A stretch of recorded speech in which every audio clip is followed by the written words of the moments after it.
wabarakatuh. Kenalkan, nama Muhammad Anang Prayudianto, kelahiran Jakarta 1964, dosen teknik sipil S1 Universitas Ibnu Khaldun Bogor. Kami biasa mengampu 3 mata kuliah. Pertama adalah Rekayasa Lalu Lintas SIL 2021, 3 SKS dengan praktikum. Kedua, Perancangan Geometrik Jalan SIL 321 dengan praktikum 3 SKS. Dan Manajemen Transportasi Perkotaan SLI 325 3 SKS. Pada kesempatan hari ini, kami menyampaikan penjelasan mata kuliah Rekayasa Lalu Lintas dengan mata kuliah SIL 221 3 SKS semester 5 dengan sifat mata kuliah wajib secara tidak ada.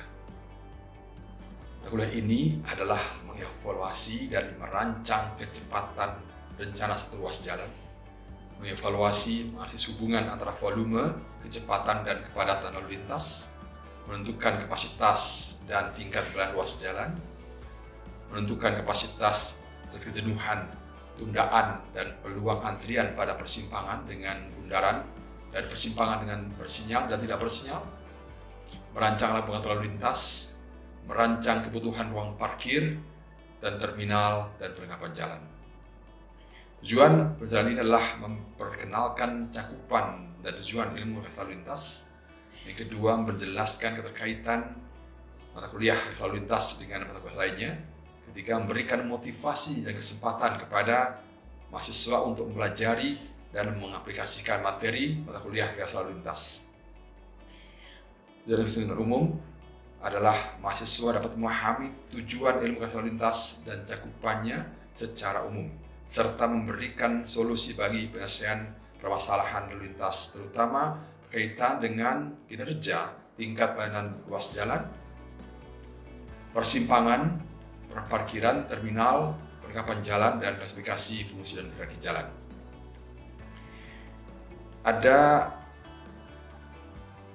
11 TIK khusus yang akan kita sampaikan dari mulai pengenalan terhadap ilmu rekayasa lalu lintas, kemudian hubungan antara volume, kecepatan, dan densitas atau kepadatan, menghitung kapasitas dan tingkat pelayanan ruas jalan, menentukan kapasitas tundaan dan peluang antrian, kemudian evaluasi terhadap materi yang telah disampaikan meliputi ujian setelah semester ujian akhir semester, menentukan merancang kebutuhan ruang parkir, kemudian menentukan fasilitas pengendalian lalu lintas, memahami fungsi dan hierarki jalan, kemudian kegiatan praktikum.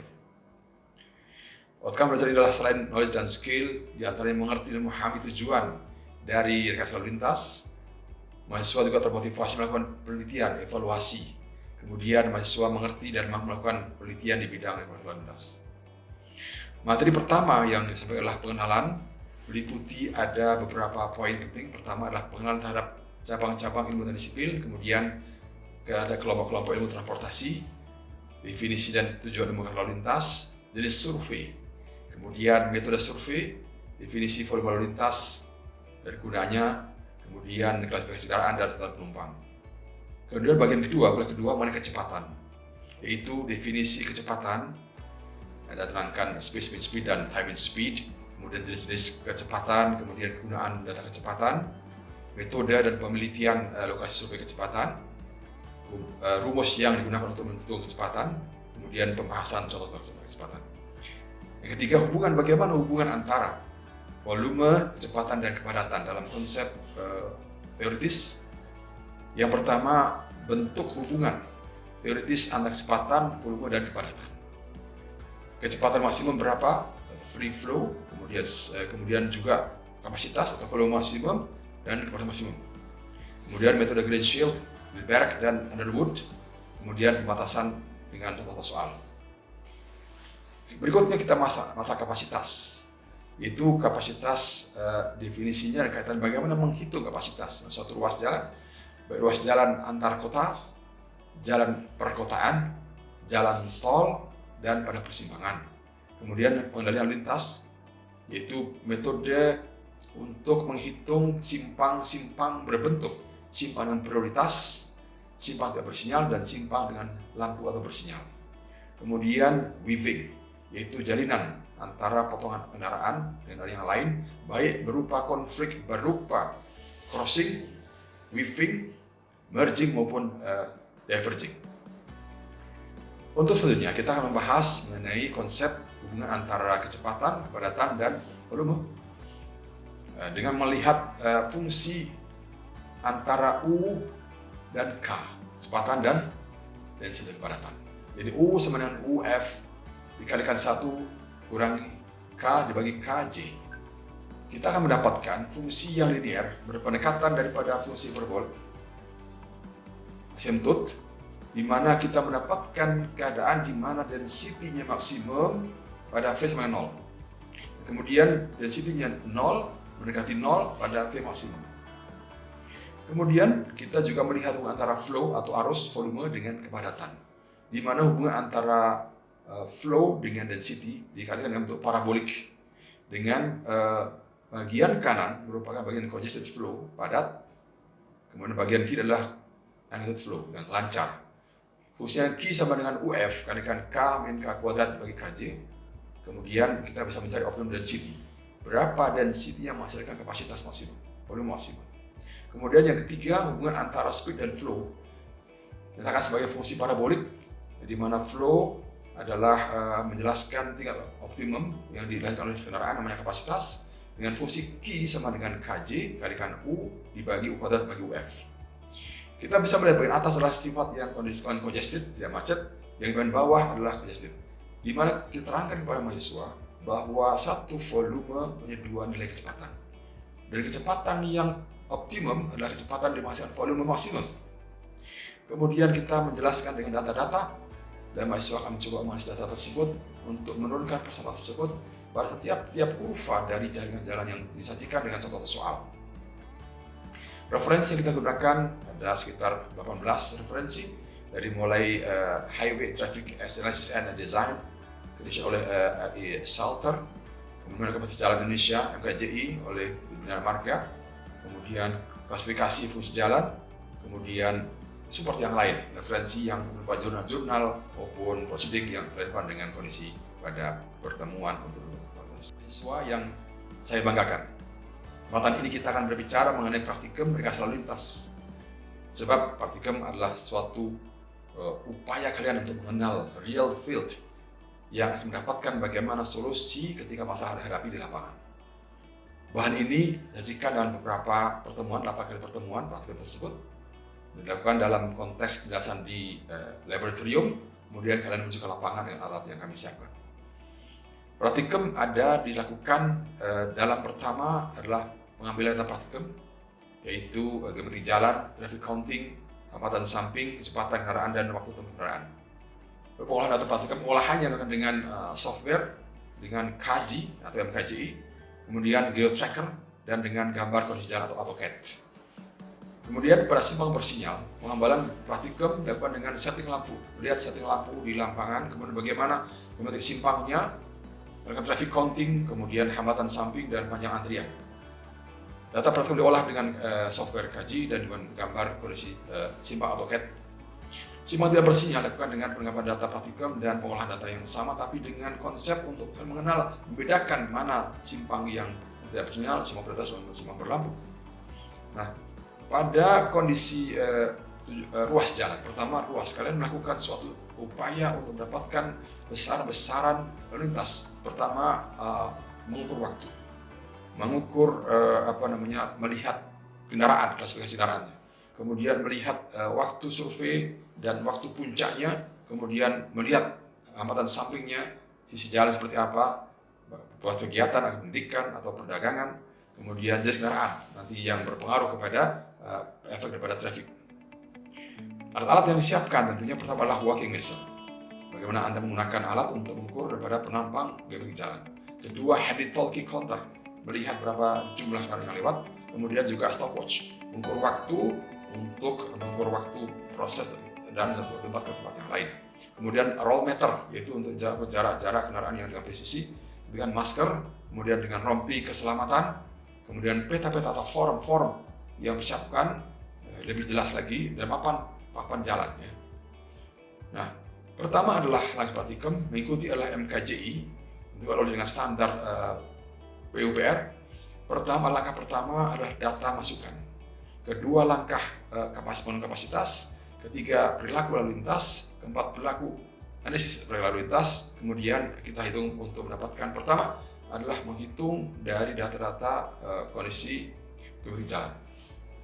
Geometrik jalan dibagi dalam beberapa penampang, yaitu yang pertama menjelaskan mengenai panjang ruas jalan, dua, lebar ruas jalan, ketiga, jumlah lajur jalan, ketiga, bentuk jalur jalan, lebar bahu jalan, lebar median, lebar trotoar, lebar drainase, dan elemen ada nyaman vertikal dan elemen horizontal. Kalian potong jalan, kemudian kalian sketch, bentuk sketch, dan digambarkan dalam potongan melintang. Kemudian setelah itu, kita melihat lebih rinci lagi, mengukur geometri jalan yang ada, mengukur panjang penampang, kemiringan penampang, kemudian melihat bentuk drainasenya, penutupan daripada bahu jalan. Karena dalam perkotaan biasanya adalah dengan trotoar menutup di atas ditch atau closed channel. Sedangkan di daerah antar kota biasanya menggunakan dengan open channel, di mana tidak trotoar tapi ada saluran tepi. Kemudian para mahasiswa dibawa untuk langsung ke lapangan, masing-masing anggota grup diberikan asisten dulu untuk menerangkan bagaimana tujuan survei, kemudian dikawal asisten di lapangan. Dari setiap mahasiswa dibagi dalam beberapa kelompok, dibagi dalam waktunya. Setiap mahasiswa melakukan kegiatan selama 3 jam dikalikan 8 sesi pertemuan. Dan setiap pertemuan kalian lakukan dengan laporan daripada lakukan kemudian analisis dan berikan suatu laporan kepada dosen. Nah, untuk pertama, survei traffic counting adalah menghitung kendaraan yang akan lewat, baik kendaraan ringan, kendaraan berat, sepeda motor, kendaraan bermotor dan lain-lain, dengan form yang kami siapkan. Kemudian dokumentasi daripada kegiatan survei tersebut, kemudian mendefinisikan hambatan samping, side friction. Isi jalan, lihat jalan itu seperti apa, bagaimana kondisi parkirnya, kemudian peruntukan sebelah kanan seperti apa. Kemudian mengikut kejaran dan waktu tempuh. Kalian menggunakan waktu tempuh dengan space speed dan time speed. Untuk time speed, pertama kalian lakukan ke lapangan menghitung dengan kecepatan di mana titik time speed dengan speed gun. Melakukan perhitungan dan membaca pada nilai kecepatan yang dilakukan pada tembakan-tembakan kepada kecepatan yang lewat dengan asas Doppler. Kemudian ketika menggunakan space speed, kalian di 2 titik dan mengukur waktu di antaranya dengan jarak tertentu, di mana kecepatan adalah L dibagi delta T, kemudian kami menghitung untuk beberapa sesi yang lain. Kemudian geotracker digunakan untuk analisis dari data-data yang ada, mendapatkan kecepatan dan profil daripada kecepatan yang ada. Berikutnya, setelah Anda masukkan di form tersebut, dalam format tersebut kita persiapkan form standar daripada MKJI, di mana tabel-tabel tersusun dengan rapi dan termasukkan dalam mulai ujung lokasi pengamatan siapa, kondisi cuaca seperti apa, lalu sketch gambarnya, lalu dihitung berapa kendaraan yang lewat. Nah, dari situ kita bisa mengelompokkan dan kita bisa menghitung analisis kapasitasnya, di mana C adalah C0 dikalikan FCW, faktor koreksi daripada width lebar jalan, FCSP daripada arah daripada trafiknya, kemudian pada SSF side vision daripada hambatan samping, dan city size atau ukuran kota. Nah, kalian menghitung dengan form tersebut dimasukkan, kemudian kalian mengestimasi berapa kapasitas ruas jalan yang telah kita ini DES dari kalian lakukan di lapangan, sekarang di dalam DES tadi dalam kelas. Lalu kita gambarkan dalam AutoCAD ini potongan jalannya, ruas jalannya, profil jalannya, potongan melintangnya, kemudian akses masuk ke dalam jalur cepat atau jalur lambatnya. Nah, setelah itu kita bisa menggambarkan inputnya dengan memberikan contoh. Nah, kemudian kalian bikin profil volume lalu lintas sesuai dengan jam-jam yang kita sepakati untuk dijadikan jam-jam yang kritikal. Apa kritikal itu? Di mana lalu lintasnya mana puncak kepadatan. Misalnya kalau pagi hari itu sampai 9 pagi dan sore 5 sampai 6 sore. Itulah peak dari traffic ketika ada pada pagi dan sore hari. Nah, diplotkan untuk setiap pengamatan kita setiap interval 15 menit, di mana dikalikan dengan untuk faktor SMP-nya atau EMP-nya. Nah, dari hal tersebut kita bisa hambatan samping dimasukkan dalam form untuk menentukan berapa konsekuensi hambatan sampingnya. Contoh, untuk kita lakukan jika pemukiman dan tidak ada kegiatan atau kosong, maka diberikan angka biasanya sangat rendah. sampingnya sangat rendah. Tapi ketika Anda daerah niaga dengan aktivitas jalan yang tinggi, maka berikan angka yang high atau tinggi. Nah, dalam masuk ke tabel MKJI, Anda dapat angka berapa koreksinya, dari 0,9 kah, 0,95 atau dengan 1,0. Kemudian kecepatan tempuh kalian lakukan dengan GeoTracker, kemudian digambarkan pola dan perhitungannya. Dan dimasukkan pada analisisnya adalah FV, kemudian sama dengan faktor kecepatan dikoreksi dengan faktor-faktor yang lain. Nah, berikutnya adalah data ruas jalan seperti semua dikumpulkan, kemudian dihitung kapasitas ruas jalan, baik dengan data menggunakan MKJI maupun data menggunakan bab jalan dan perkotaan. Kalau kita di Kota Bogor berarti sub bab jalan perkotaan. Kalau kita masuk dulu antar kota, bisa jalan sub bab jalan antar kota. Kemudian bagaimana data diolah? Pertama disebutkan isi data form, ya, data tanggal, di mana dan apa nama kotanya, ukuran kota, nomor ruas, segmen, kode segmen, tipe daerah, panjang segmen, periode waktu, dan nomor case-nya. Kemudian dimasukkan dalam tabel yang kita siapkan dalam data geometriknya sekarang, masing-masing arah dikatakan arah, patok kilometer dari garis tanda, sketsa alignment, arah panah, nama tempat, dan lui bangunan utama seperti apa, persimpangan, dan marka jalan. Digambarkan dalam bentuk sketch dengan AutoCAD, kemudian kita lakukan analisis geometrik. Nah, geometrik ini dilakukan untuk memberikan gambaran penampang dan untuk mengestimasi kapasitas dasar, basic capacity. Nah, kemudian lalu lintasnya digambarkan dalam bentuk tabel tadi, kemudian dimasukkan untuk menghitung berapa kapasitasnya masing-masing ruas jalan. Kemudian hitungan volume. Kalian melakukan perhitungan volume dengan menghitung counting untuk setiap klasifikasi kendaraan, baik kendaraan truk besar, truk kecil, bus besar, bus kecil, motor, mobil, dan angkutan tidak bermotor. Setelah itu, kalian melakukan level of service. Dari volume yang ada dibandingkan dengan kapasitas, melakukan level of service. Jika level of service-nya A, berarti dia kondisinya nyaman, bebas. B, berarti kondisinya stabil. C, kondisinya masih batas stabil. D, mulai arus lalu lintas mendekati tidak stabil. E, kondisi lalu lintas mulai mendekati sangat tidak stabil. Dan F, sangat tidak stabil mati total. Nah, kita berikan contoh untuk kalian bisa bandingkan nanti hasil dengan data dari lapangan, dan kemudian kita berikan juga format-format yang kalian bisa menghitungnya. Terakhir dengan format yang kita sedang menggunakan laporan bersama dalam bentuk grup untuk menganalisis. Kemudian kalian gambarkan presentasi di depan dosen dan asisten, menjelaskan apa yang kalian dapatkan, kemudian kita analisis bersama-sama, mendapatkan suatu koreksi daripada laporan Anda, kemudian mendapatkan suatu nilai dari tugas-tugas yang besarnya jika 15% daripada nilai total adalah 15%. Nah, itulah kita berikan suatu kesempatan untuk Anda bisa melakukan 8 kali praktikum masing-masing 3 jam.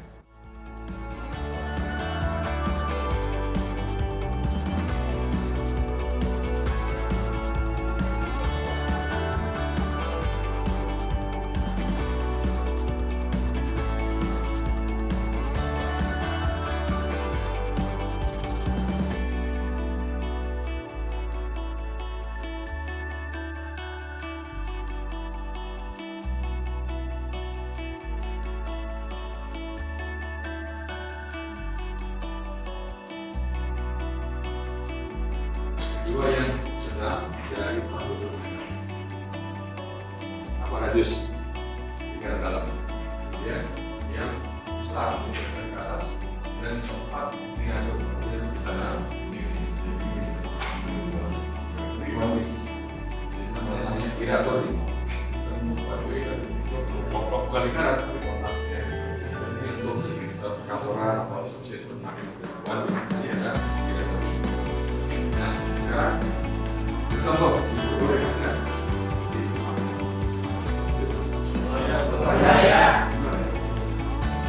Lintas kecil.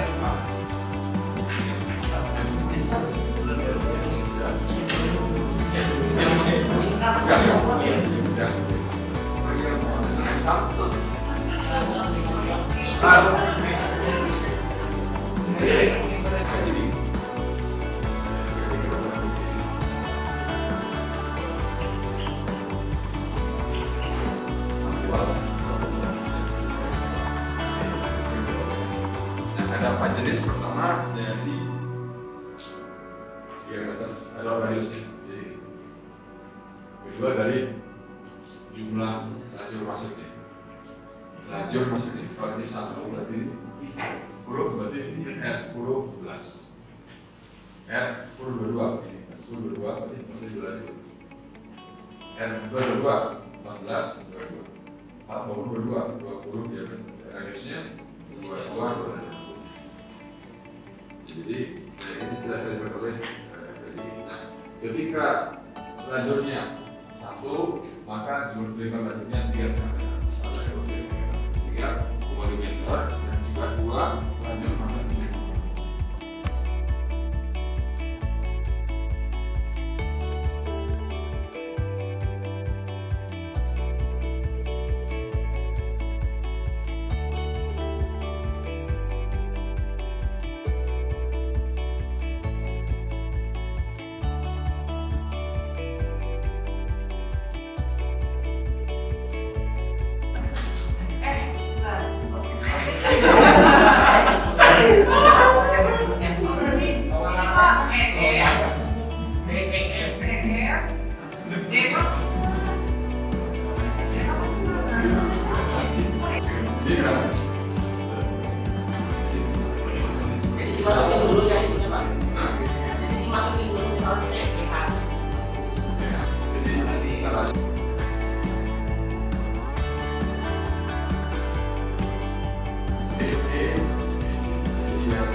Pengen ditanya ini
Anda bisa menghitung cara ini sama. Nah caranya filenya dikosongkan di ada di bisa dicari data ini.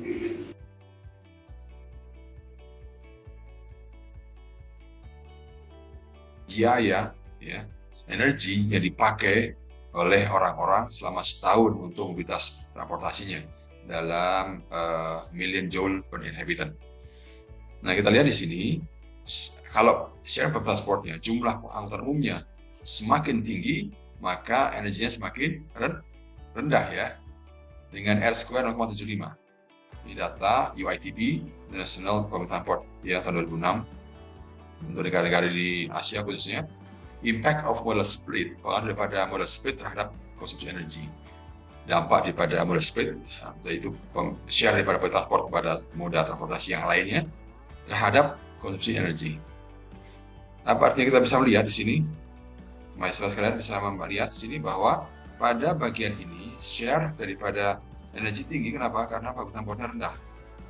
Begitu kota mengembangkan public transport semakin bagus, semakin masif, dan share public transportnya makin tinggi, maka cost daripada energinya semakin rendah ya. Jadi garisnya semakin turun. Jika energi public transport makin tinggi, artinya mengurangi konsumsi energi. Kita tahu semua energi kita semakin lama semakin berkurang, ya, baik minyak maupun gas semakin berkurang. Oleh karena itu, perlu upaya ke depan untuk memperbaiki konsumsi energi kita, yaitu dengan meningkatkan peran angkutan umum. Ada pertanyaan sini lagi, mahasiswa? Ada pertanyaan? Silakan. Oke, teruskan ya. Oke, ini tadi saya jelaskan dengan sudah dilihat ya. Di sini adalah share daripada beberapa kota di dunia: Athena, Jenewa, Roma, dan Vienna, Austria. Kemudian tahunnya ini 2019 dan 2001. Untuk mulai share-nya, pengaruh anggota umumnya, yang Athena 34,1 di tahun 2001 naik menjadi 40,9. Kemudian Jenewa dari 44 menjadi 48. Kemudian Roma naik juga, dan Vienna naik juga. Apa yang kemudian terjadi? Konsumsi rata-rata tahunan per tahun per person per orang untuk transportasi itu kita lihat di sini Athena dan 12.000 menjadi ya turun ya. Artinya apa? Konsumsi energinya menjadi lebih efisien ya, turun ya. Dengan bertambahnya public transport, maka konsumsi energinya semakin berkurang. Nah, ini yang kita lihat. Jadi saving between cities, penghematan energi di antara kota-kota dengan share public transport yang cukup tinggi ya. Sekitar 500-600 liter bahan bakar migas ya per habitan per tahun. Nah, oleh karena itu kota-kota yang memanage dengan pertambahan public transportnya, maka konsumsi energinya makin berkurang. Oke, sekarang kita akan mengembangkan berikutnya kepada teknologi transportasi perkotaan. Nah, kita lihat di sini ada sistem transportasi yang dikembangkan dengan mengembangkan otomatisasi Vehicle Location System (AVLS). Ini teknologi yang bisa digunakan untuk angkutan umum untuk memanfaatkan hubungan antara direct link vehicle operation dan real time dengan GPS dan 3G application, real time fleet management dan public transport. Dan di sini sekarang di satelit ya, satelit dengan BCO, kemudian vehicle piece, kemudian wireless dengan station. Nah, ini kita konekkan dengan sistem pengendalian untuk mendapatkan online. Nah, kita lihat sini Transmilenio bis yang MRT yang ada di Bogota, Kolombia, yang dikendalikan di satu ruang kontrol operation. Ya, bisnya dikenakan operasi, dan kemudian ini juga display di Singapura ya, bagi pengemudi bisa menentukan lokasi mana yang dia akan lakukan dengan pengendalian di control room tadi. Di sini kita lihat public transport berdasarkan sistem teknologi yang terbaru tersebut ya, priority mendeteksi lokasi-lokasi yang mungkin dikembangkan untuk pelayanan public transportnya dengan menggunakan sistem komunikasi yang bagus ya, GPS, bus door sensors dengan sensor ya, bisnya begitu dengan sensor, kemudian database yang dikembangkan, radio link, kemudian bus processor, kemudian traffic signal controller, destination point ya. Kemudian ada GPS receiver, central park server, IBIS plus unit GPS. Nah, kemudian lokasi ini kemudian dikembangkan untuk public transport bisa efisien menjemput dan mengantarkan penumpang. Nah, ini adalah rambu-rambu real time information, kapan datangnya, jam berapa, lokasi mana saya di orang bisa lewat. Ini adalah direct signage di dalam halte. Nah, inilah kembangan untuk merencanakan journey lewat mana saja. Nah, ini lokasi-lokasi di mana kita bisa melihat bis-bis yang sekarang bertebaran ya. Sebenarnya di sepanjang lokasi tersebut memang banyak sekali pelayanan bisnya ya. Nah, inilah untuk mengembangkan sistem pelayanan penumpang dengan sistem halte yang terkoordinasi. Inilah sistem signage ya, untuk rambu-rambu orang bisa melihat bisnya di mana sekarang dengan dynamic real time. Ini orang yang bisa melihat lokasi di mana saja sekarang berada. Oke, sekarang kita masuk ke bagian berikutnya adalah pengaruh kepada mobil listrik ya. Teknologi untuk pengembangan mobil listrik. Di mana kita ketahui bahwa sekarang ini dengan energi yang semakin berkurang, maka pemerintah menginisiasi mengembangkan mobil listrik untuk mendapatkan konsumsi energi yang paling efisien. Nah, dalam gambar picture yang sebelah kanan kita bisa melihat ya pengaruh daripada hybrid electric vehicle ya. Kemudian kita lihat di situ pengaruhnya kepada kota-kota yang lain. Nah, battery electric vehicle itu ternyata lebih efisien ya. Electric vehicle cost compared to conventional vehicle. Jadi biaya untuk kendaraan mobil listrik dibandingkan dengan biaya untuk mobil yang berbahan bensin. Nah, kita di situ ya. Kalau ini sharingnya 50, 0 sampai 50% ya. Ini cost-nya adalah biaya komponen cost-nya. Ya, cost-nya. Sehingga kita lihat semakin banyak orang itu menggunakan electric vehicle, operating cost-nya makin murah. Ya. Namun demikian, secara comparison di negara-negara yang lain seperti China, Norwegia, Denmark, Swedia, Prancis, Islandia, dan Kanada, itu pengaruh daripada pemerintah untuk mendorong pengembangan mobil listrik ini sangat kuat ya. Nah, sekarang ada insentif apa saja yang dilakukan untuk mendorong pengembangan mobil listrik tersebut, yaitu dengan produsen mengembangkan fiskal, kemudian bagi juga fiskal biaya masuk ya, ekspor, kemudian fiskal. Nah, ini kita lihat seperti ini,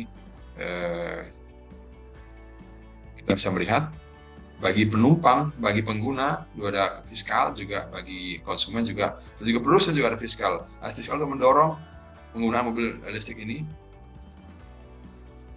Kemudian ada instrumen kebijakan lain, yaitu untuk pengenaan pajak dan bermotornya. Nah, kita lihat di negara lain seperti Korea ya, kita melihat bahwa Korea pengembangannya sangat tergantung kepada negara lain.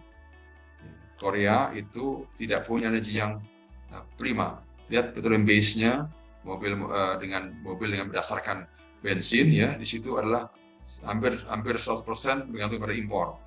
Ya, impor dari Saudi Arabia, Kuwait, dan Iran. Kemudian natural gas impor juga dari Qatar. Kemudian LPG dari Amerika, kemudian coal dari Indonesia. Kemudian uranium dari Australia.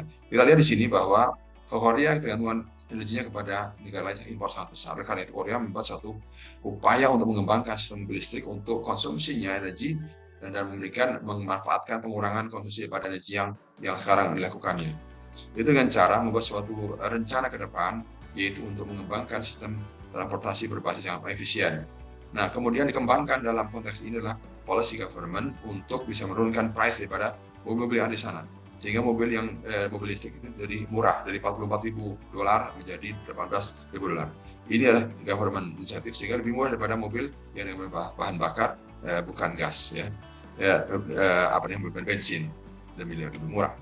Nah, dengan demikian maka kita sekarang kembangkan. Nah, ada 5 tipe teknologi transportasi berbasis elektrik, yaitu pertama dengan, kalau kita bandingkan dengan ICE, adalah kemasannya berbahan bakar bensin sini, dengan hybrid. Nah, sekarang kita mulai ya hybrid, yaitu konfigurasi hybrid paralel antar motor listrik dan ICE, gabungan antara bahan bakar minyak dengan listrik.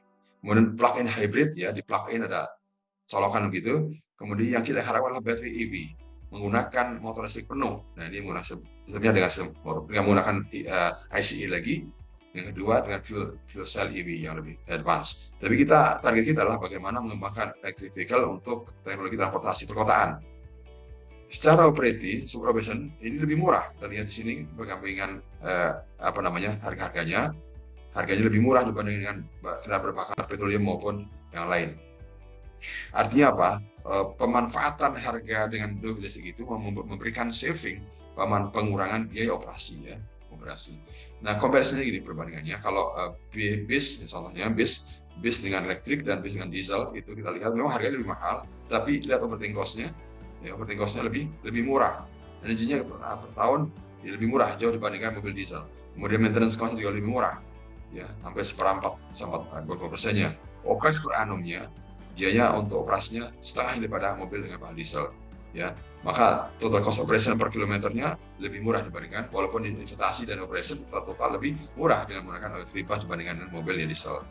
Oke, dari hal tersebut kita bisa asumsikan, ini asumsi yang tadi perhitungan tadi adalah TCO calculation ya, kemudian utilisasi kilometer running day 17 hari dari kapasitas kWh.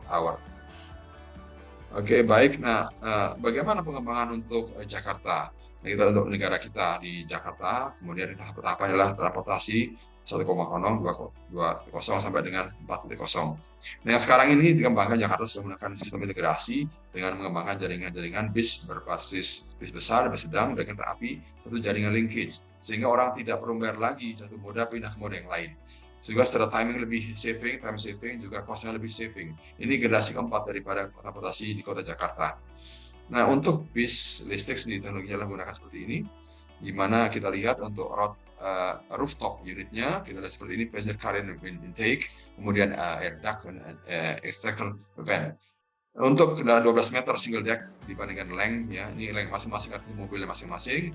Kemudian ini cara untuk men-screen holistic design untuk mobil bis dengan teknologi berbasis listrik. Nah, kemudian kita lihat sekarang bagaimana comparison-nya.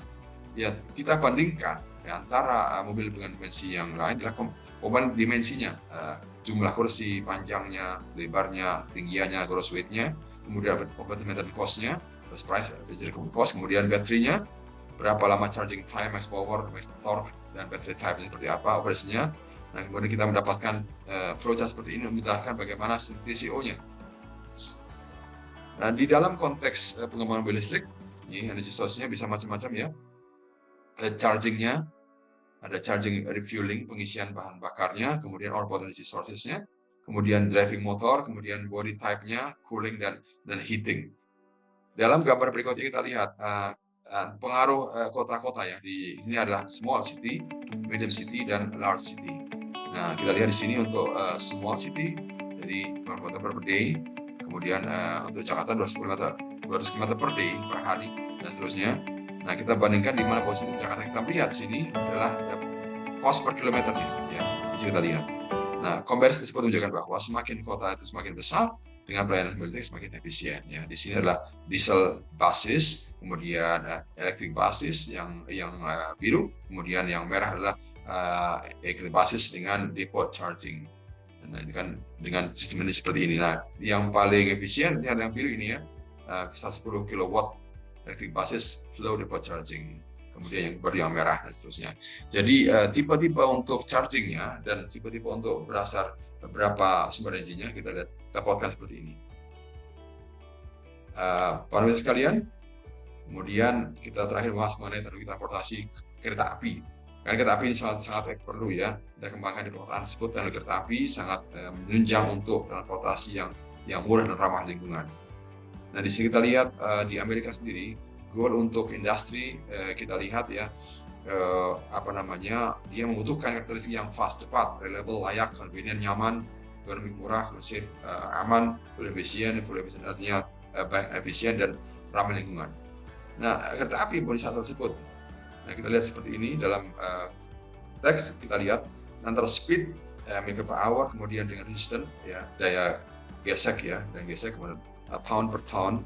Di sini untuk berbahan truk, untuk boat, kapal, kemudian ada airplane, ya. Dan speednya semakin tinggi, kemudian resistanya semakin seperti ini ya. Untuk truk, untuk kemudian railroad, nah ini kita lihat railroad itu speednya cukup tinggi dan resistanya cukup rendah.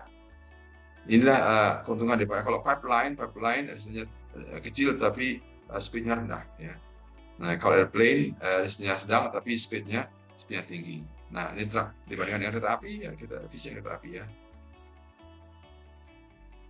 Okay, rail uniquely combines high speed and low resistance.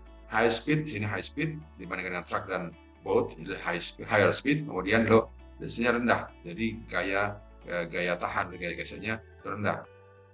Nah, efisiensi daripada energinya, rail adalah 3 kali dibandingkan dengan truk, itu lebih murah.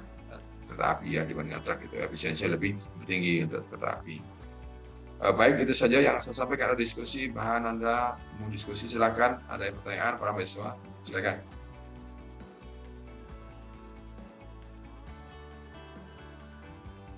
Boleh, silakan bertanya. Puri atau yang lain silakan.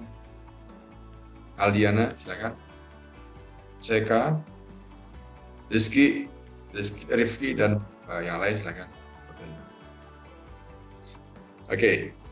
Kalau dengan tulis seperti ini nanti kita siapkan untuk Anda harus mengerti bahwa teknologi transportasi berkembang baik berdasarkan kendaraannya maupun dengan sistem elektronika telekomunikasinya. Kedua, kereta api juga melayani penumpang yang terus berkembang dan kita lihat dimensinya cukup. Sekarang arah logistik kereta api dengan sistem yang cepat dan murah ya, dengan high speed train yang kita kembangkan sekarang. Oke, saya akan lanjutkan dengan sesi berikutnya. Nanti Anda pantau lagi WA link-nya tadi ya.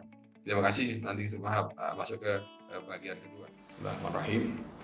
Kami dosen Sipil WIKA Bogor, Nanang Prodianto, menyampaikan terima kasih kepada Kemendikbud yang memberikan kesempatan untuk menjelaskan proyek kami ampuh, dan kami berikan kepada mahasiswa pelani yang terbaik, dan harap semoga keberhasilan para mahasiswa kami bisa menjadikan riset kami untuk menambah semakin sempurnanya materi kami sajikan. Terima kasih. Assalamualaikum warahmatullahi wabarakatuh.